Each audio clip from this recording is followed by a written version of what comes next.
नमस्ते बच्चों, मैं ऑडिट मिस हिंदी के इस क्लास में आप सबका स्वागत करती हूँ। बच्चों, पिछले वीडियो में मैंने आपको व्याकरण सिखाया और उस व्याकरण में मैंने संज्ञा और संज्ञा के प्रकारों के बारे में आपको बताया। तो मैं आशा करती हूँ कि व्याकरण का यह विषय आपको अच्छी तरह से समझ में आ चुका होगा। संज्ञा और संज्ञा के प्रकारों को आप अच्छी तरह से समझ चुके होंगे।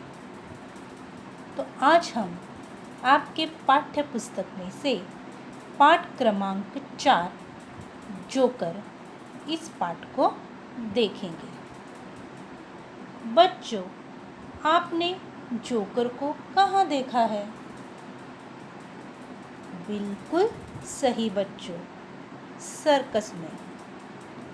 वह जोकर अपने हाव भाव के द्वारा हमें हंसाने की कोशिश करता है, हमारे चेहरे पर खुशियाँ लाने की कोशिश करता है।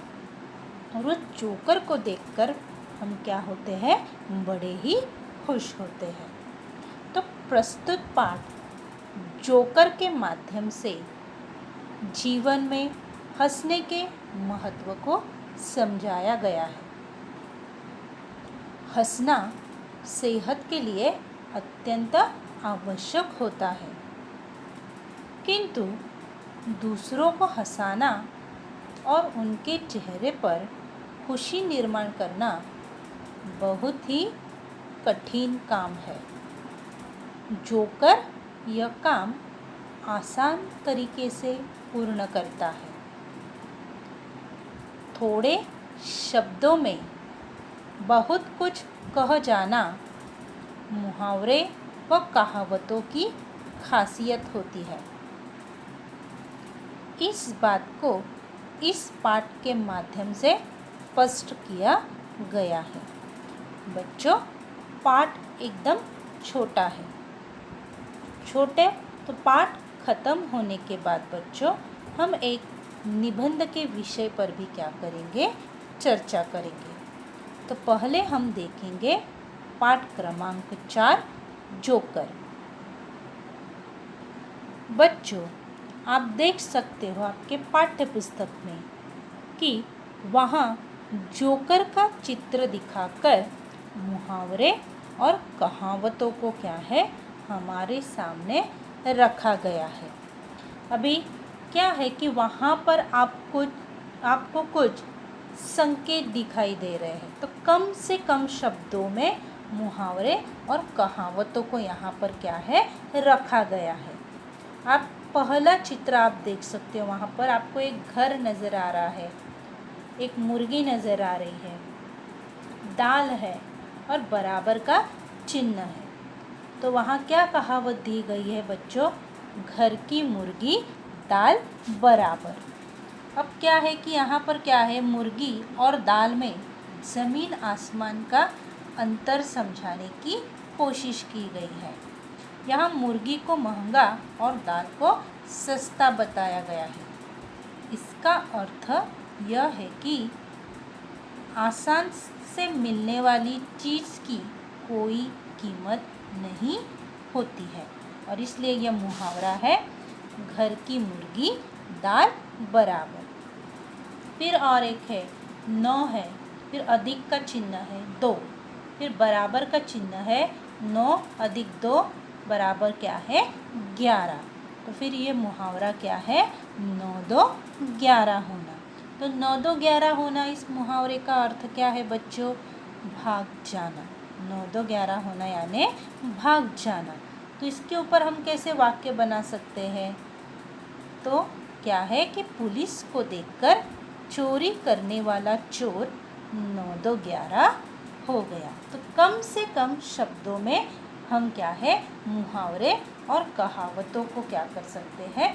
दूसरों के सामने रख सकते हैं, प्रस्तुत कर सकते हैं। अब सबसे पहला मुहावरा है बच्चों क्या है कि आप देख सकते हो वहाँ पर कि जोकर अपनी जान पर खेलकर कलाबाजियाँ दिखाता है। तो सबसे पहले मुहावरा है जान पर खेलना। तो जान पर खेलना, इस मुहावरे का अर्थ क्या है? प्राणों की परवाह न करना। जान पर खेलना यानी प्राणों की परवाह न करना। तो यहाँ पर क्या है कि जोकर जो है वो अपनी जान पर खेलकर कलाबाजियाँ दिखाता है। फिर दूसरा मुहावरा है जोकर झूठ मूठ का ठहाका लगाकर लोगों को हंसाता है। कभी ठहाका लगाना यानी जोर से हंसना। तो मुहावरा है ठहाका लगाना। तो ठहाका लगाना इस मुहावरे का अर्थ है जोर से हंसना। तो वहाँ वाक्य क्या दिया गया है? जोकर का चित्र दिखाकर जोकर झूठ मूठ का ठहाका लगाकर लोगों को हंसाता है। तीसरा है उचित प्रतिसाद न मिलने पर जोकर मन मसोर कर रह गया। जोकर मन मसोस कर रह गया। तो क्या है कि मन महसूस कर रह जाना, इसका अर्थ है कुछ न कर पाना। तो वाक्य क्या दिया गया है कि उचित प्रतिसाद न मिलने पर उसने क्या किया? कुछ तो करके दिखाया, लोगों को कुछ करतब करके दिखाई और लोगों से प्रतिसाद नहीं मिला। प्रतिसाद यानी बच्चों रिस्पॉन्स नहीं मिला। तो प्रतिसाद न मिलने पर जोकर मन महसूस कर रह गया, तो वो कुछ नहीं कर पाया। फिर चौथा मुहावरा है खेल समाप्त होने पर कुछ बच्चों द्वारा जोकर को धन्यवाद कहने पर वह फूला नहीं समाया। तो यहाँ मुहावरा है फूला न समाना। इसका अर्थ है बच्चों अत्यधिक खुश होना। तो क्या है? बहुत खुश होना। तो खेल समाप्त होने पर वाक्य क्या है कि खेल समाप्त होने पर कुछ बच्चों द्वारा जोकर को धन्यवाद कहने पर वह फूला नहीं समाया। तो जब सर्कस का खेल ख़त्म हो गया तो वह समाप्त होने के बाद कुछ बच्चों ने जोकर को धन्यवाद दिया, तब वो जोकर फूला न समाया, वह बहुत खुश हो गया। फिर अगला है पांचवा, एक बच्चे को अपनी नकल करते देखकर जोकर दंग रह गया। अभी मुहावरा है दंग रह जाना, अर्थ है उसका आश्चर्यचकित होना, सरप्राइज। तो दंग रह जाना, आश्चर्यचकित होना। तो क्या है कि एक बच्चे को अपनी नकल करते हुए देखकर जोकर जो है वो क्या रह गया? दंग रह गया, आश्चर्यचकित हो गया। 6 जोकर शोर मचाने वाले बच्चों को आंखें दिखा रहा था।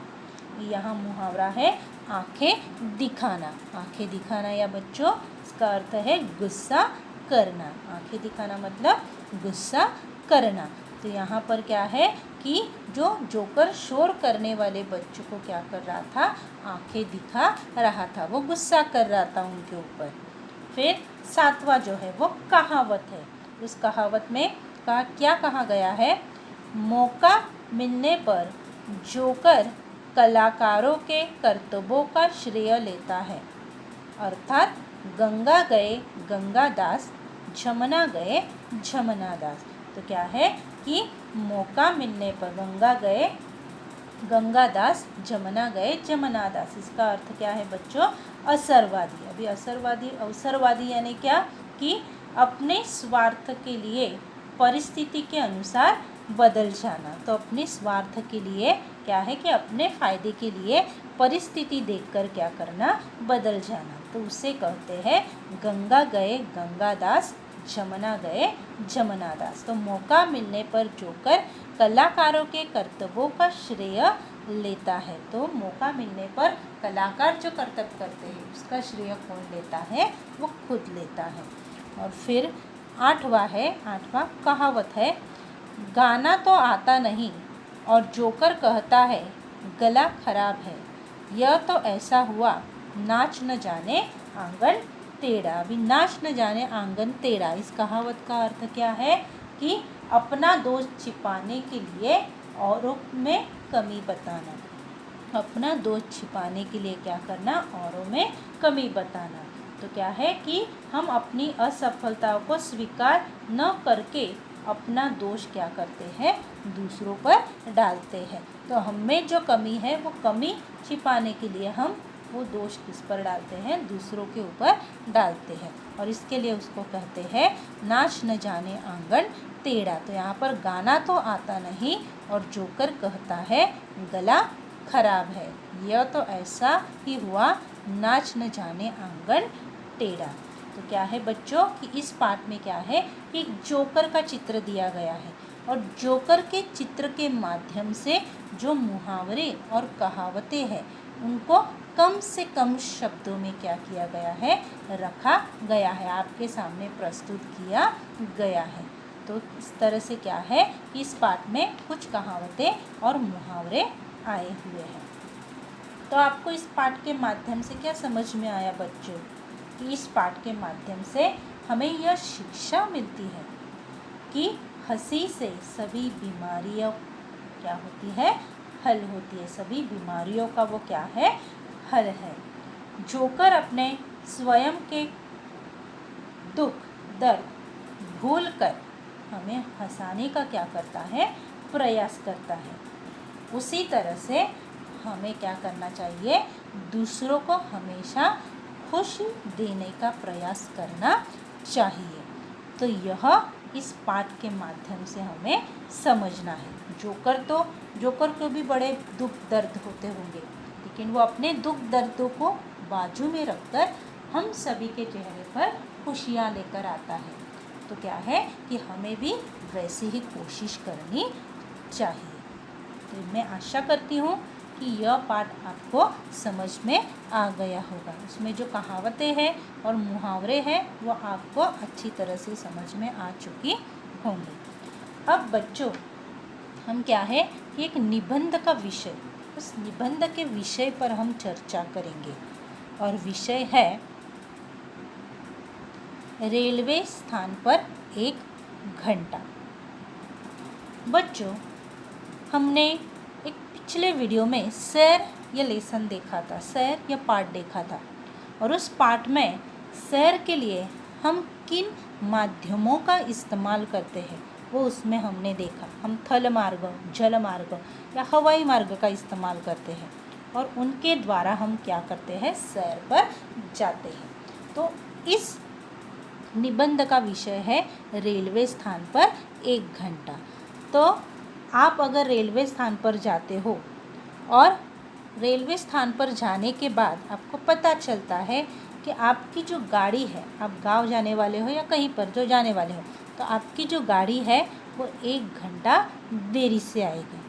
जब 1 घंटा देरी से आएगी तब आप वो 1 घंटा रेलवे स्थान पर कैसे बिताओगे, उसका वर्णन हमें इस निबंध में करना है। किस तरह से आप बिताओगे बच्चों 1 घंटा।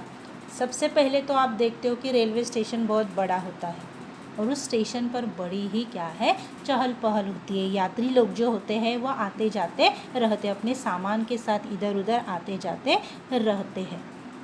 फिर आप देखते हो कि आपको वहाँ कुली नज़र आता है। तो कुली जब ट्रेन आती है तो दौड़ते हुए लोगों के सामान उठाने के लिए दौड़ते हुए आगे बढ़ते हैं। फिर कुछ डिब्बों में वो सामान रखते हैं, वहाँ यात्रियों की, कुलियों की झगड़ने की आवाज़ आप सुन सकते हो। आपको पता है, आप हमेशा सैर करने जाते हो, आप अपने गांव जाते हो, तो ये दृश्य आपको पता है कि किस तरह से कभी कुलियों की, यात्रियों की झगड़ने की आवाज़ आती है।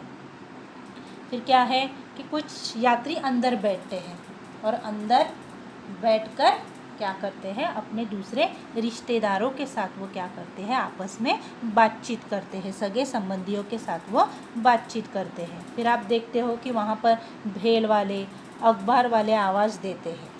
तो कुछ लोग नल से पानी भरते हुए आप देख सकते हो।